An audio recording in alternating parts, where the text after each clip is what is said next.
పురాణాల ప్రకారం ఒకసారి పార్వతీదేవి పసుపుతో ఒక చిన్న బొమ్మను తయారు చేసి దానికి ప్రాణం పోసింది. అదే గణపతి. తాను స్నానం పూర్తయ్యే వరకు ఎవ్వరినీ లోపలికి రానియద్దని ఆ చిన్నవాడికి ఆజ్ఞాపించింది. ఆ సమయంలో శివుడు అక్కడికి వచ్చాడు. కానీ గణపతి తన తల్లి యొక్క ఆజ్ఞను పాటిస్తూ శివుడిని ఆపేశాడు. దీని వలన కోపగించిన శివుడు తన త్రిశూలంతో గణపతి తలను తెగదెంపాడు. పార్వతీదేవి ఇది చూసి తీవ్రంగా దుఃఖించింది. శివుని మీద కోపంతో సమస్త జగత్తును నాశనం చేస్తానని ప్రతిజ్ఞ చేసింది. అప్పుడు దేవతలందరూ శివుణ్ణి ప్రార్థించారు. శివుడు తన తప్పు గ్రహించి గణపతికి మళ్లీ ప్రాణం పోయాలని నిర్ణయించాడు. దేవతలు ఉత్తర దిశలో కనిపించిన మొదటి ప్రాణి తల తెచ్చి అమర్చమని చెప్పగా ఒక ఏనుగు పిల్ల కనిపించింది. దాని తల తెచ్చి గణపతికి అమర్చారు. ఈ విధంగా ఆయనకు గజాననుడు, వినాయకుడు, గణేశుడు అనే నామాలు కలిగాయి.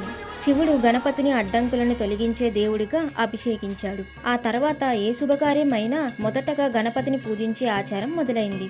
వినాయక చవితి రోజున ప్రజలు గణపతిని మట్టితో తయారు చేసి ఇంట్లో ప్రతిష్ఠిస్తారు. పూజలు, నైవేద్యాలు చేసి 9 రోజుల పాటు భక్తితో ఆరాధిస్తారు. చివరికి నదిలో లేదా చెరువులో విగ్రహాన్ని నిమజ్జనం చేస్తారు. ఓం గం గణపతియే నమః.